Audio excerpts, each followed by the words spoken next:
people are expecting. People are expecting quite a bit. This is your time. You want to win. You're going to be like this. There are no shortcuts in life. You'll get better because you make each other better.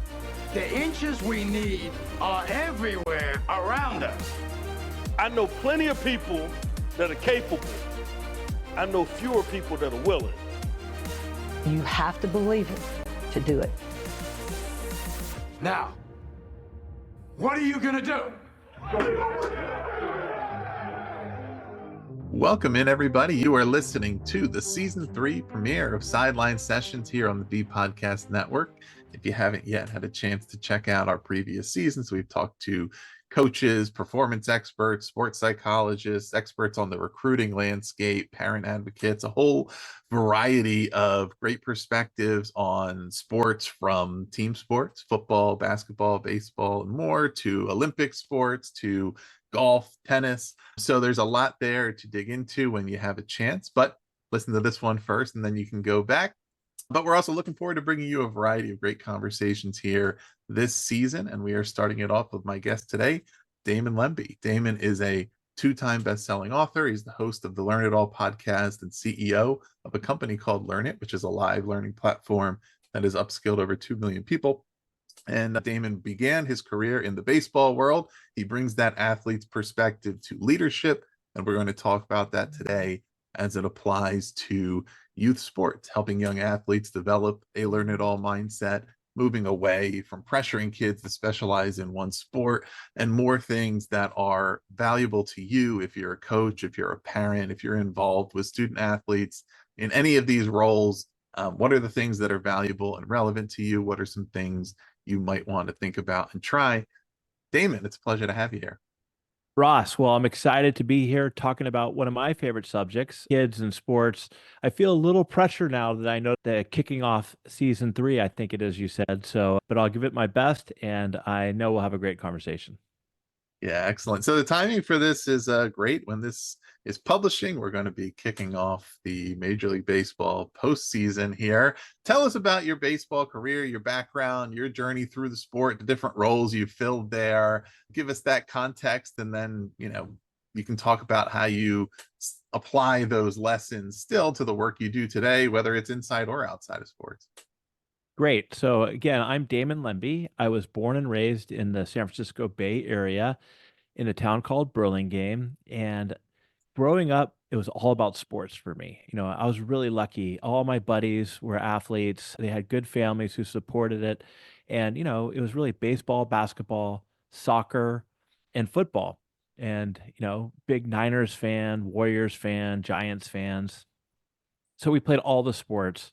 And our parents were the coaches a lot of times. My dad would coach our soccer teams. I had so many great memories of that. But I would say around high school, my sophomore year, was when I realized that if I was going to take sports to the next level, if I was going to play in college or if I was going to play professionally, baseball was really my ticket. So I went all in on baseball. I did play varsity baseball and basketball all 4 years, even as a freshman, and in both sports. But I knew by my sophomore year that baseball was where I would play in college or professionally. So went all in, worked really hard. I was drafted by the Atlanta Braves in the 13th round out of high school.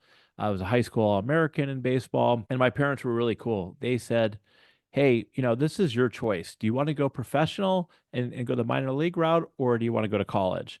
And I really thought it over. It was a tough decision. I remember the scout, Bill Serena, was at my house, and, he put the paper in front of me, and my parents were like, it's up to you. And I thought about it, but I ended up going the college route to Pepperdine on a full ride. And I did so because I really believed in my coach's, Andy Lopez's, his goal. He had a moonshot goal to win the College World Series. And he said, you're going to be a big part of this, Damon. We want you on board. And, Ross, Pepperdine's a small school. There's 2,500 people. We'd be going up against LSU, Arizona State. And again, I'm dating myself a little bit. This is back in 1990. And so I went to Pepperdine, and I'd love to tell you everything went great. But when I got there for the first time in my life, everybody was as good as me. Everybody was like the best of the best. And I dealt with imposter syndrome for the first time. I really struggled. And I remember sitting down with Coach Lopez for our first get together.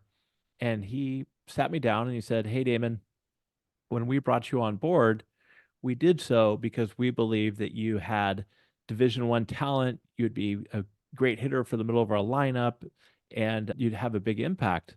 Then he sat back and he shook his head and he said, "Unfortunately, we just don't think you have the ability to play D1 sports." So you can imagine how I felt, right? I was like, "Oh my gosh, I got to get out of here. This is, I want to, where's my parents?" I was homesick.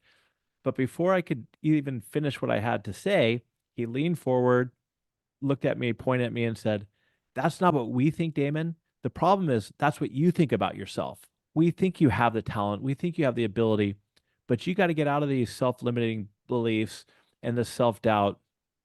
And it was really an eye opener for me. And I'd love to tell you that everything just worked out perfectly after that.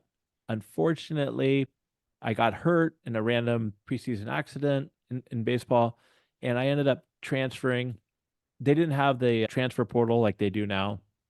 So I went to junior college and I played for a Hall of Fame coach named John Nochi. Andy Lopez, by the way, is a Hall of Fame baseball coach. And by the way, Pepperdine won the College World Series the year I left. So he set this moonshot goal and hit it. I played for John Nochi, and I was fortunate enough to get looked at by Arizona State. Arizona State offered me a full ride, and a lot of my friends, and also not my family, but other people out there told me, "Don't go to Arizona State. There are going to be 17 guys trying out for first base." That's where I got recruited. And go to a small school, go someplace you could play, go get your degree and move on with life. And I said, "You know what? This is my last shot in baseball, so I'm going to go for it." And I did. I went to Arizona State.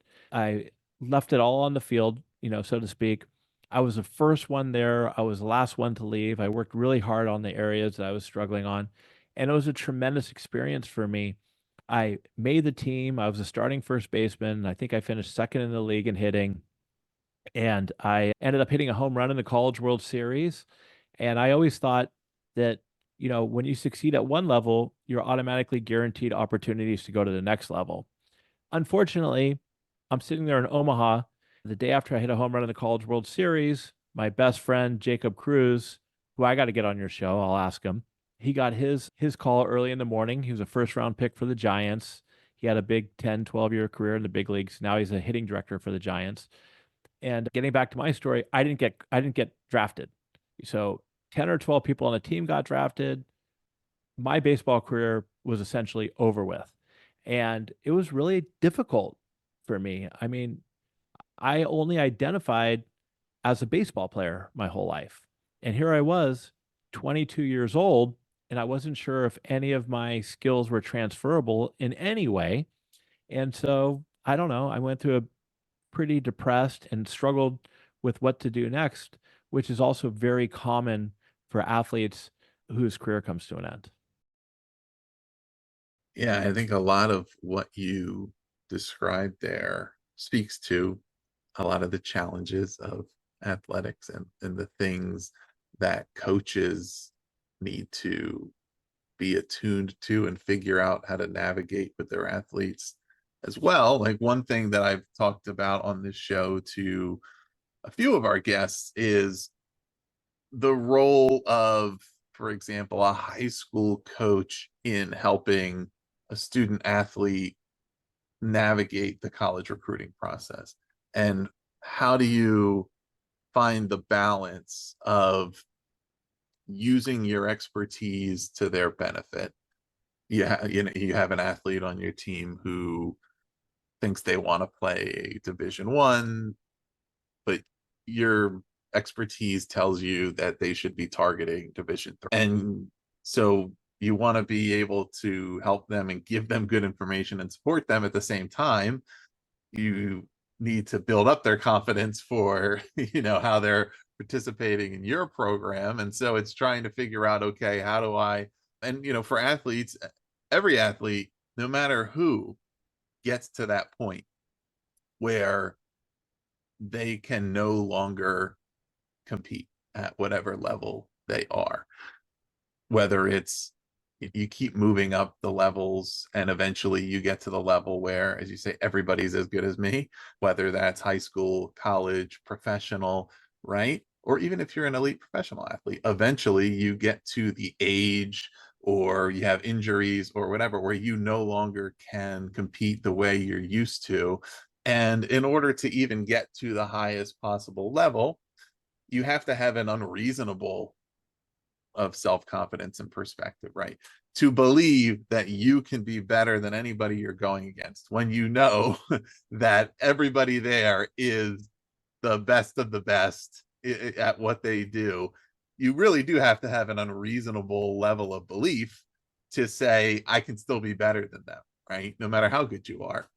But then eventually you're going to get to the point where, okay, I now am not any longer as good as or better than the people I'm competing against. And what does that mean about me?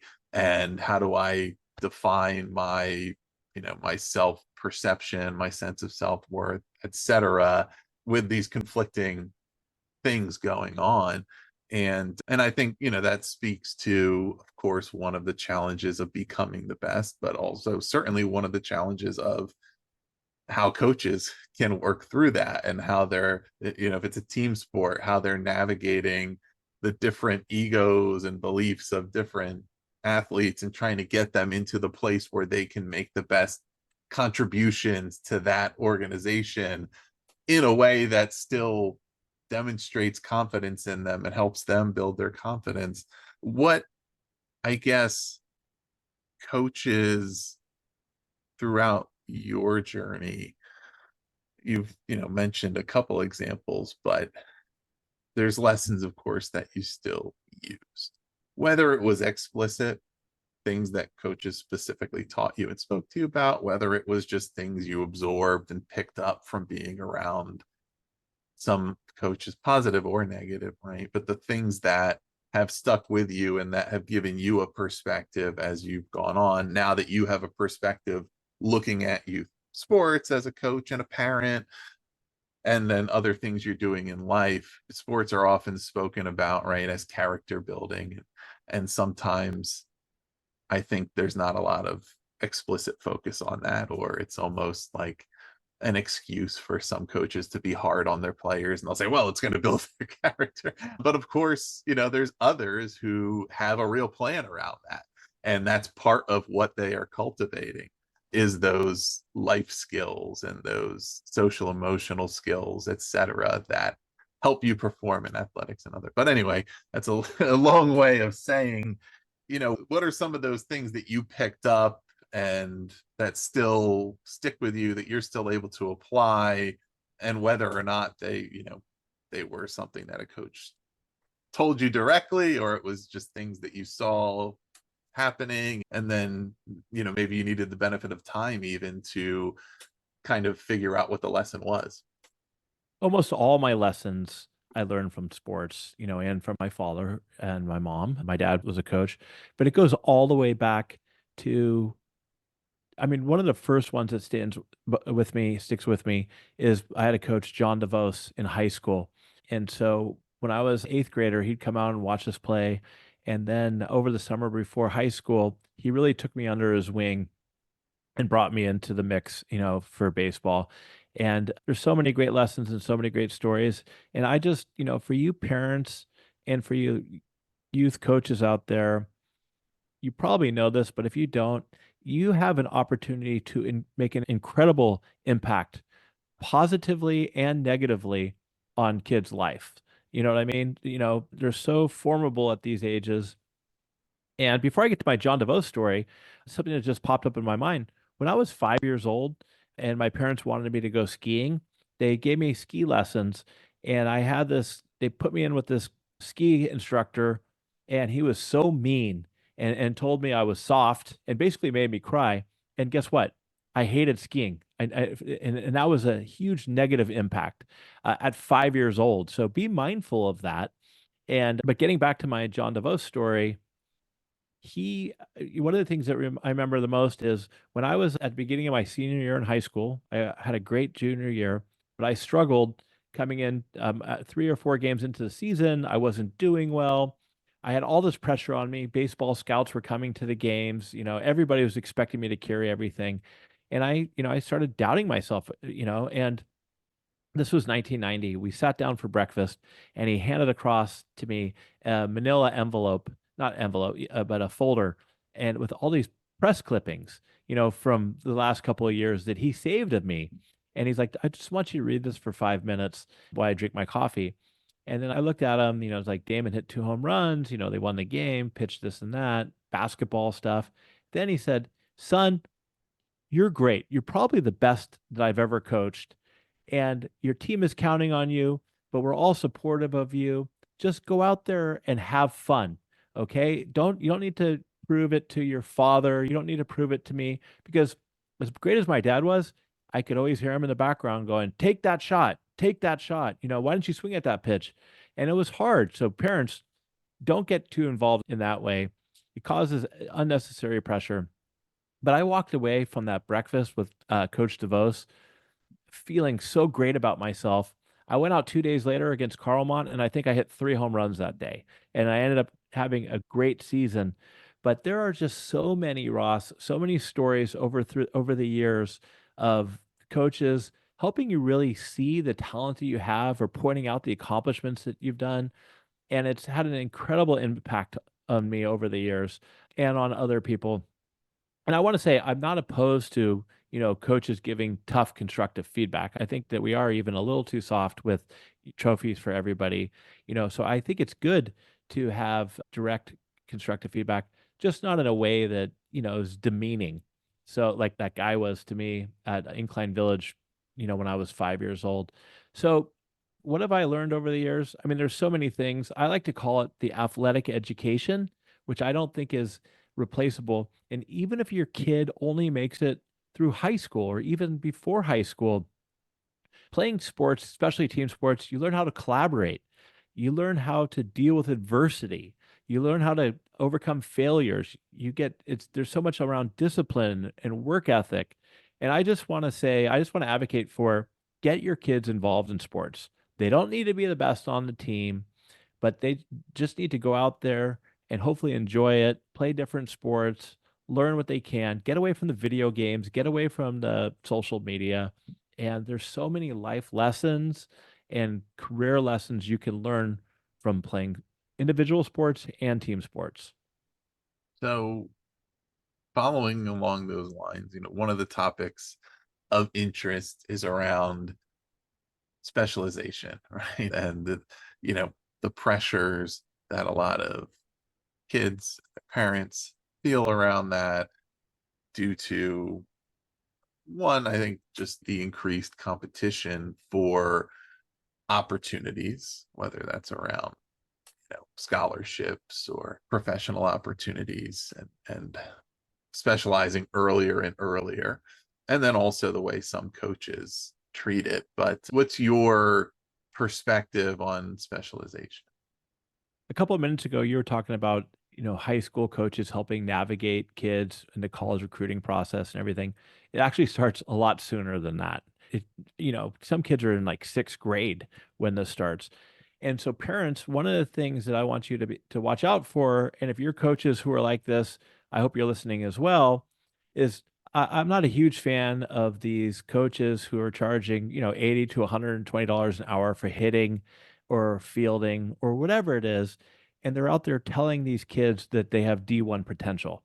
Keep working with me because you have D1 potential and you're going to, blah, blah, blah. And I see it all the time, because these parents are coming to me saying, "Hey, I want my kid to be a D1 athlete like you." The coach is telling me, "Hey, do your hitting lessons 3 days a week and your kid will get there." And I've seen the kid play, and I'm like, this kid's not going to sniff the high school team. You know what I mean? So I'm not saying, to stomp on somebody's dreams, but I just don't think it's right or fair to be unrealistic. But sometimes these coaches have never played a game in their life, so they don't know any better. But that's even worse. So I just think it's important that you want to get the kids to enjoy sports. And to answer your question, about specialization, I think it's terrible. I think that there's too much of that. I'm a big fan of a book called Range by David Epstein, and he talks about the importance of being a generalist over a specialist, and he talks about Federer versus Tiger Woods. But in my opinion, and the people I grew up with, we were all multiple sports athletes, and stars in sports, basketball, soccer, whatever it was. And we didn't really hone down until high school sometime, like in my story. But I had lunch with a guy the other day, and he was telling me his kid is 9 years old and he's on the travel baseball team. And that if he misses practices to play on the basketball team, he may lose his spot. I mean, to me, that's ridiculous. And I think that's absolutely ridiculous because I think kids need, first of all, you mean a different set of kids. So you're learning to communicate and play with different people because it's not going to be the same group all the time. But playing multiple sports, you're using different muscles. You're just doing different things. And I've seen it far too often that you get a dad who's all excited and wants to push his kid into baseball or soccer or whatever. And by 15, that kid's burnt out and doesn't want to do it at all. Right. So I think as a parent, it's our responsibility to put our kids out there, let them try different things, and not just sports, learn to play instruments and do different things. But I think you're going to do your kid a disservice if you're honing in on baseball and that's all you're doing at such an early age. And I asked you backstage, I said, do you ever have conversations with these coaches who tell you to specialize? And Ross, for me, it's really important because I got a 6-year-old daughter and a 3-year-old son. So I'm kind of just getting into the game of this, trying to understand this, because most of the people I interact with are these ex Major League Baseball players or just friends who played D1. And that's how we grew up, playing multiple sports. But apparently, at least where I live, there's a lot of specialization. And I'm just not a big fan on it. But maybe I need to be more open-minded and hear what these coaches have to say, because I just think that you should get your kid involved as in many different things as possible. Let them have fun and let them make the decision in what direction they want to go.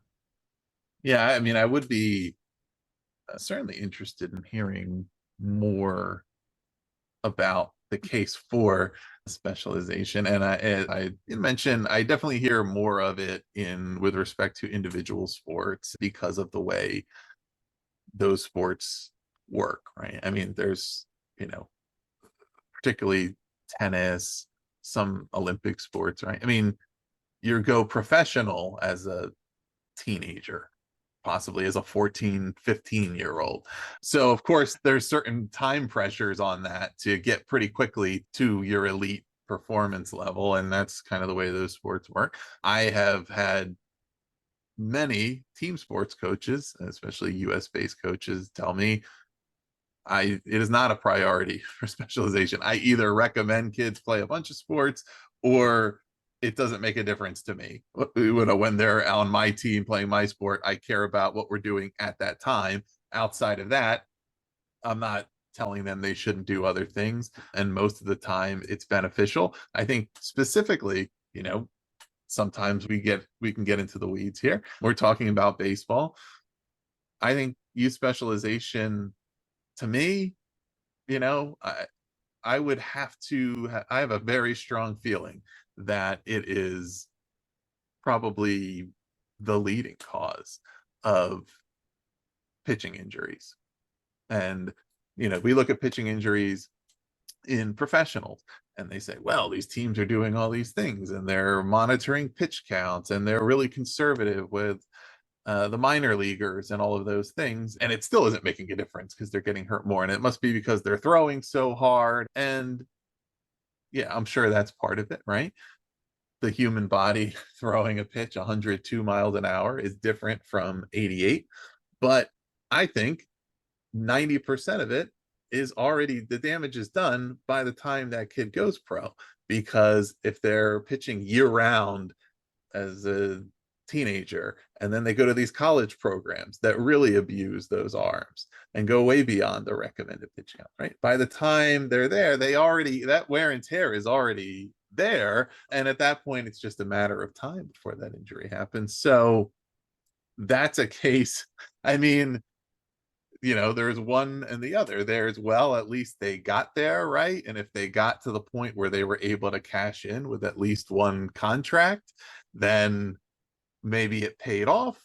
But there's the other case to say, some of, even with how medicine has advanced at this point, right, where most of these things are repairable and they eventually can come back, there's a lot of downside to having that. And what necessarily was the upside? How much better did it make you? I would probably speculate that specialization may increase the chances of a more marginal talent being able to succeed beyond maybe their natural talent level by putting in the extra work and being able to perform a little better. But I don't think it would make a humongous difference for somebody with a higher talent level. It's hard to say.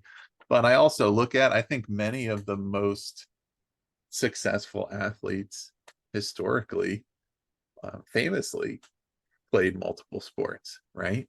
I mean, one person that I think a lot of people would immediately come to mind when they think about intensity and training and preparation and everything would be somebody like Michael Jordan. Well, he famously was a baseball player, also somebody who played a lot of golf, right? And I don't know what else he did in his lifetime, but somebody who, yes, he had that will to win, to become great at basketball, but he also had an interest in a lot of other things. And I think that's true of a lot of athletes who grew up playing soccer, right? Even if you don't play beyond the middle school level, the footwork you develop and learning how to use your lower body in that way, how that translates to footwork on a basketball court or a baseball field or football or anything else. So, there seems to be an abundance of evidence from what I've seen that supports being involved in multiple things, picking up different skills, and not, with a young developing body, overworking and overusing certain muscles and ligaments by straining them year round versus doing different things and developing different aspects of yourself. Well, a couple things I want to point out for you parents out there is that not everybody knows that Michael Jordan was cut from his high school basketball team. So if you have a kid who really loves basketball or soccer and things don't work out, they don't make the traveling team or they don't make the frost off basketball team, that doesn't mean that they have to give up the sport. If they love it, they should keep practicing and doing their best. I mean, that is unbelievable that Michael Jordan was able to do that. And Ross, I was just thinking, if you come across some of these specialization experts, we should have a little panel discussion sometime. Get somebody like me who's anti and a couple of specialization experts, and we can kind of talk it out. Like I said, I'd just be curious about it because I don't see as many pros as I do cons. I just think overall, though, I think sports is so important for children. And I think that the coaches and the parents, it's so important for you as well to get them going early on and building their confidence. I think sports builds so much confidence for the kids. So for young athletes, as they're developing, as they're getting exposure to sports, learning their game, does the learn it all mindset, how does that apply? How is that something that kids can develop to help them succeed in sports? It's funny. So I wrote a book called The Learn It All Leader: Mindset, Tools, and Traits. And my sister-in-law, Kalina Quibell, I was up at her house yesterday in Granite Bay, and she's like, "You should take your book and distill it down for kids, the learn it all mentality." And really, what I mean by that in the learn it all mentality is having a growth mindset, grit and perseverance. And how that really can relate to sports and to youth sports is that in sports, especially something like baseball, you're going to have a lot of failure. You know, in baseball, in the big league level, if you succeed and get a hit 3 out of 10 times, you're a multimillionaire. And it's a little different in youth sports. You might hit 400, 500, but that's still 50% failure. And I don't see a lot of kids dealing with that well. I see a lot of kids complaining or having a victim mentality, or even worse, having their parents with a victim mentality saying things like, oh, my kid's not in the starting lineup because the coach likes this kid better. And then the kid hearing that, right? I mean, that is just terrible. The learn it all mentality is, hey, you know what? Things didn't work out, so I'm going to learn. I'm going to get feedback. I'm going to practice hard. I'm going to work, and I'm going to try better next time. And a lot of times it should be less about the actual outcome and more about the process. My 6-year-old daughter earlier in the year was going to get in a little tricycle race or something. And she's like, Daddy, I don't know if I want to compete. I don't know if I want to be, what if I don't win? And I embarrass myself. I'm like, honey, I don't care if you win. I just want you to have fun and give it your best shot. And sure enough, she did. And she finished. And I think she came in 4th or 5th place. And I got this photo of her, like with her arms up, celebrating her 4th place victory, which I think is hilarious. But it's all about the learn it mentality is about trying, not being afraid to fail, learning from those failures, getting out of your comfort zone, and just being persistent. And if you could start the kids and communicating, and if you could start the kids at this early age and getting them into communication and teamwork and discipline, that will carry over throughout your career. So that's really what I mean about the tweaking the learn it all mentality for young adults and children. Yeah. How can that sort of pressure and expectation, if there's a lot of pressure that kids put on themselves, a lot of pressure we put on ourselves as adults, right?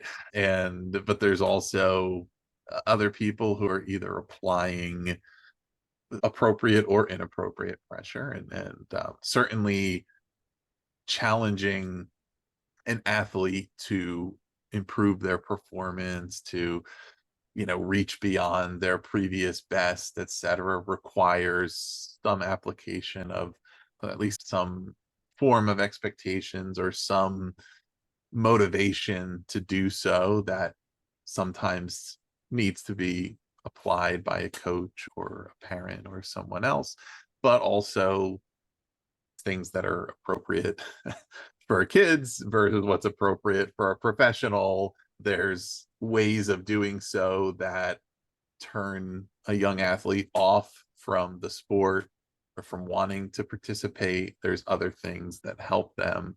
And I'm sure, kind of development of the right mentality can go a long way, but also there's, I guess, finding the right approach as the adult to introduce the ideas around competition, right? And around practice and hard work and improvement, but also keeping in mind the goals around fun and enjoyment and exercise and, sociability, right? Being with your team and all of those things that are equally valuable. And for the vast majority of athletes would probably be the primary goals, because most kids should be playing sports exclusively for fun. And then if they find something that they happen to be really good at, then they can think about other goals. But, I don't think we should really be thinking about getting our preschoolers and our elementary students involved in sports because we think they're going to become professionals. Yeah. I mean, I would say at some point it's a fine line, and I got a good story in a minute.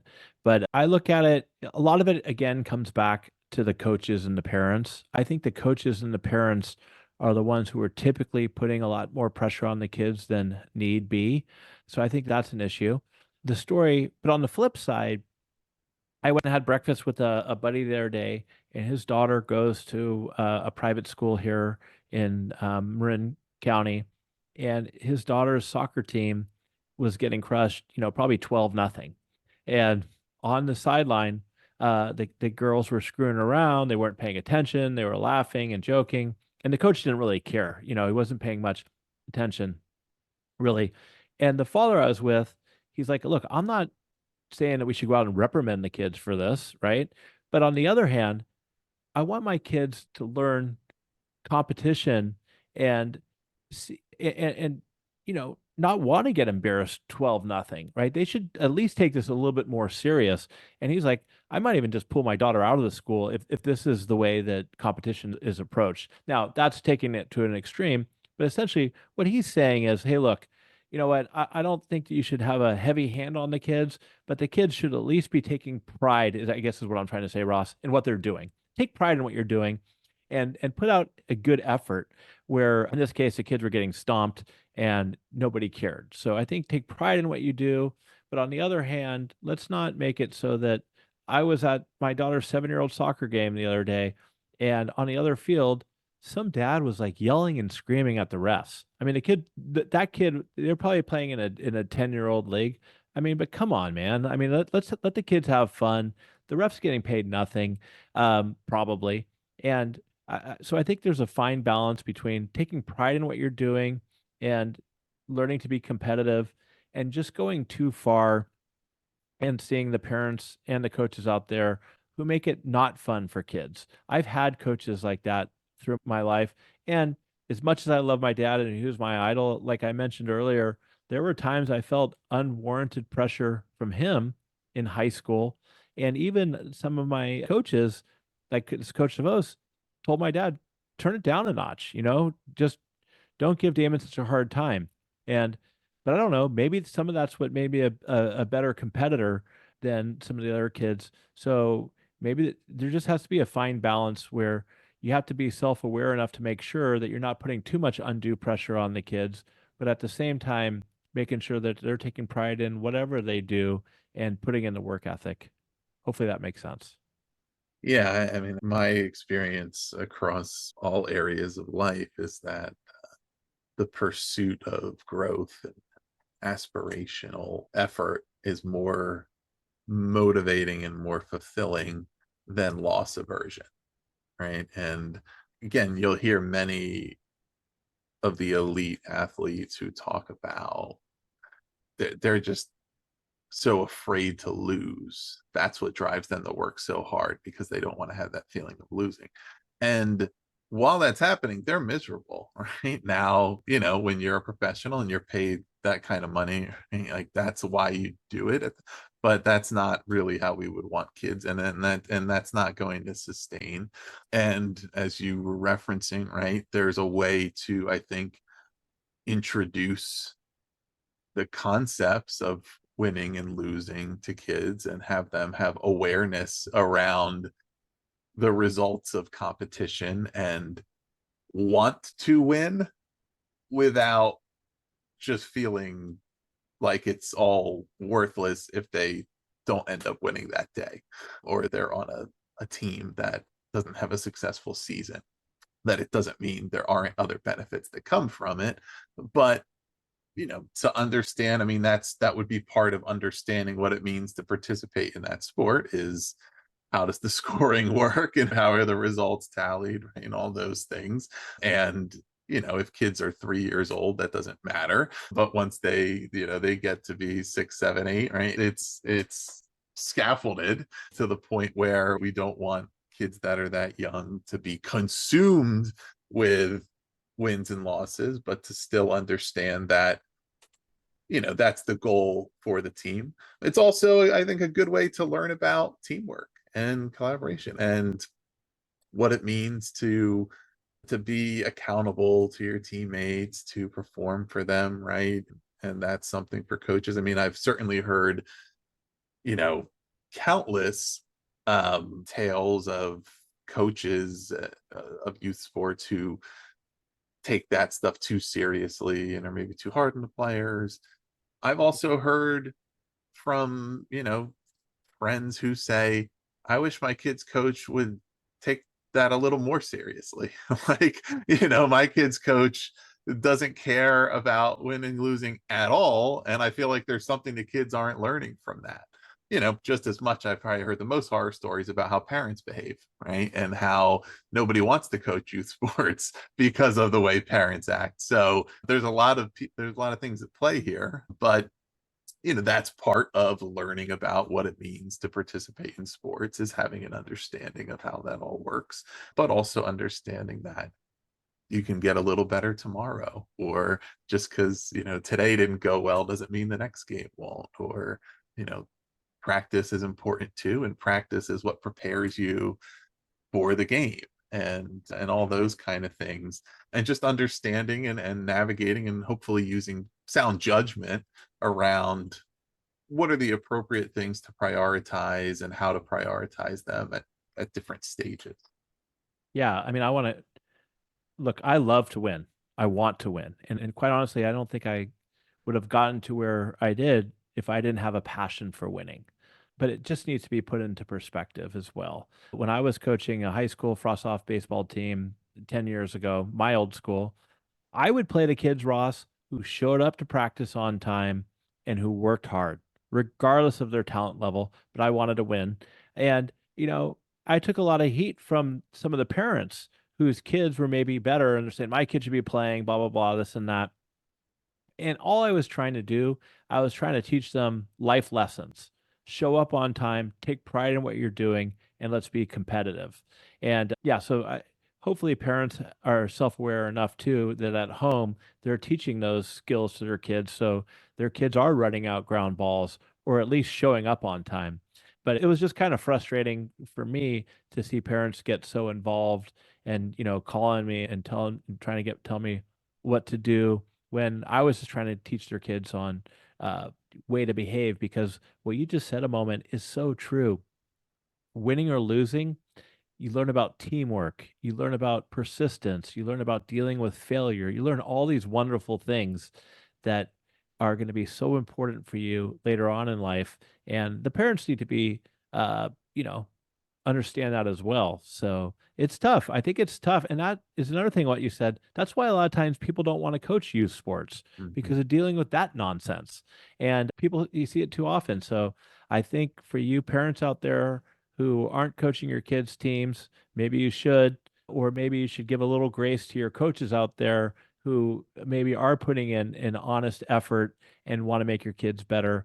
That as much as I want to win, I want to also make sure that I would rather lose and put in kids who are less talented but are going to give it 100% at that early stage. Now, this is different if I was a varsity baseball coach or a college coach, but kids aren't going to go from frost off baseball and play in college if they don't have that innate ability to be competitive, to show up on time, to learn from failure, to collaborate. You need those skills if you're going to play at even a varsity level of a decent team, but definitely when it comes to college or the pro level.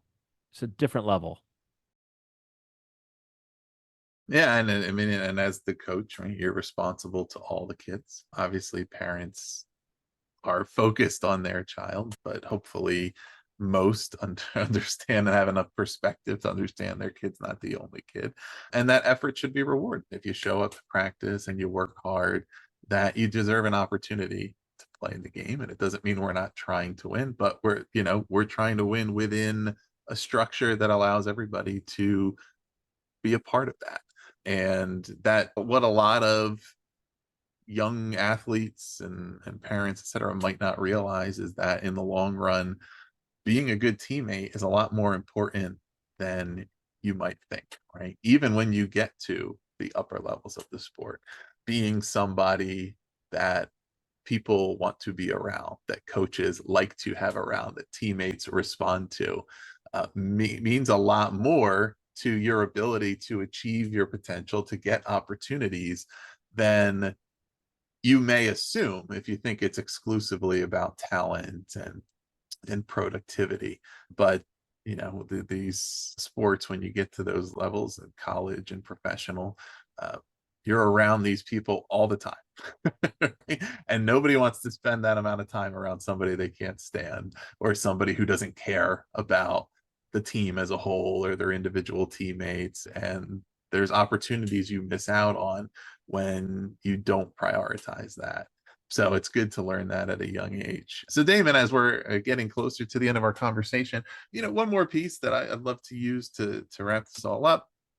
And I guess it's around, life skills learned through sports and how coaches can make them explicit priorities, right?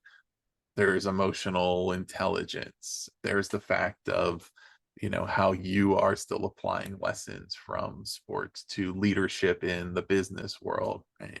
A lot of these things, again, that often get talked about as, kind of results of participation in sports, but are not universally taught with intention in those environments where they could be, or at the very least, the understanding of the benefits of being a part of sports and participating, and the benefits that go beyond what eventually becomes of one's athletic career, and how we can make sure that these are really positive environments for all kids to participate in, right, and to take a lot of value from what they do in sport.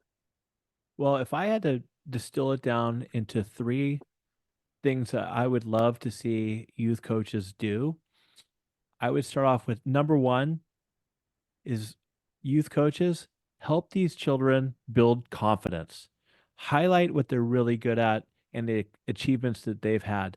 And even if it's just having, I had a buddy of mine who coaches a cross country team, and this kid came in second place. This is a recent story, and the kid uh, ran and jumped into the coach's arms after the practice, after the run for finishing in second place, because the coach made him feel so great about his effort and the work he put into it. And this is a kid who I don't think gets enough attention at home. So what a tremendous impact that this coach is having on this kid's life, right? So number one is find ways to give kids confidence and make them feel good about themselves.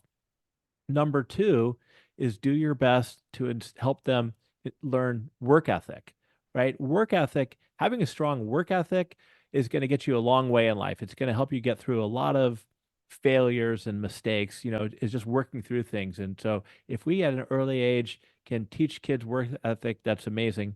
Number three, kind of similar, but is discipline. If you're a youth coach and the kids aren't showing up on time, don't play them.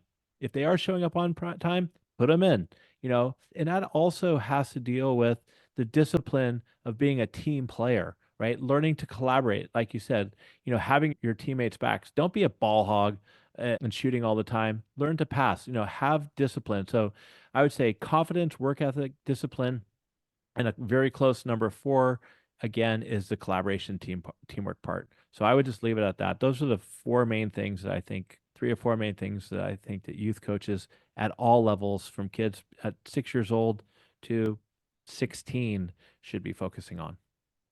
Yeah, excellent. Well, Damon, this has been a great conversation. Listeners, hopefully there's a lot of things here worth reflecting on and thinking about, if you have kids that are, certainly participating in baseball, but other sports as well, and what the youth sporting landscape looks like, what you might be looking to accomplish if you're coaching, or what you might be focused on as a parent.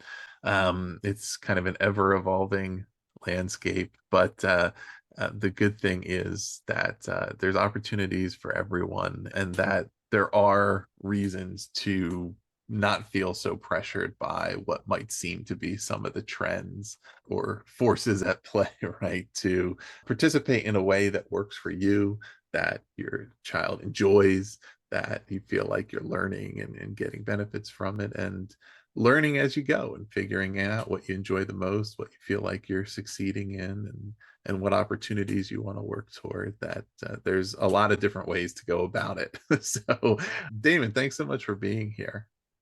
Ross, thanks for having me, man. Excellent. Well, listeners, hope you enjoyed the episode. Please subscribe to Sideline Sessions if you haven't already. We have more episodes coming out the rest of this fall and winter for season 3 here of the show. If you haven't heard our previous episodes, you can go back and check those out too, or head over to bpodcast.network to learn about 40 plus other shows covering education from all angles: corporate learning and development, K-12 leadership, parenting, and more. So please do check that out. And thanks again for being here.